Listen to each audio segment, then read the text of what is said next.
जी, मैं हूँ हकीम इदरीस राजपूत। ये देखें, आपको एक चीज़ दिखा रहा हूँ।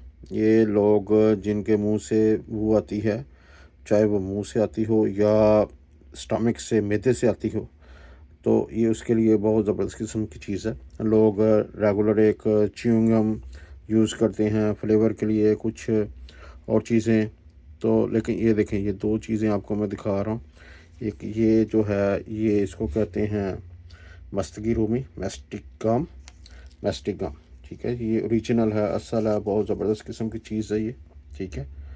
और ये इतना सा पीस है, ये किसका पीस है? ये छोटी इलायची है,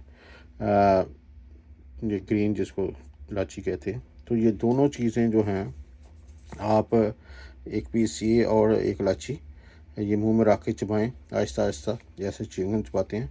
तो ये डिज़ोल्व नहीं होगी। इलायची जो है वो आहिस्ता आहिस्ता डिज़ोल्व हो जाएगी, लेकिन ये जो है मास्टिक गम या मस्तगी रूमी जिसको कहते हैं, ये डिज़ोल्व नहीं होगी, ये च्युइंगम की तरह ही रहेगी। तो आप इसको एज़ लॉन्ग एज़ ज़्यादा देर तक मुंह में रख के चबाएं। तो इससे क्या होगा कि ये इसका जो असर है, ठीक है, वो मुंह में जितना बैक्टीरिया है उसको सेट करता है, और इवन ये स्टमक के लिए बहुत ज़बरदस्त किस्म की चीज़ है। ये मास्टिक गम जो है, मस्तगी रूमी जिसको कहते हैं, ये मैदे के लिए बहुत ज़बरदस्त है, अल्सर के लिए बहुत ज़बरदस्त है। तो ये दोनों चीज़ें काम करेगी। तो आखिर में अगर आपने वो फेंकनी है फेंक दे, अदरवाइज़ आप उसको खा भी सकते हैं। तो ये मस्तक, तो ये आप ट्राई करें।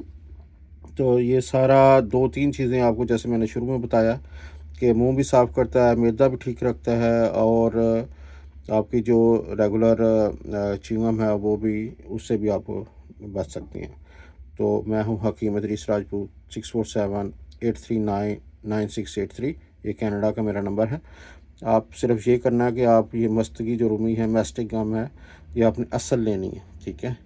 जाली आती है, वो कुछ चीज़ों से बनी हुई। लोग बहुत आजकल तेज़ हो गए हैं, तो कोशिश करें कि ये असल हो। ये थोड़ी महंगी है, लेकिन आपके लिए ये मुंह को और मैदे को, दोनों को, स्टमक को सेट करेगी।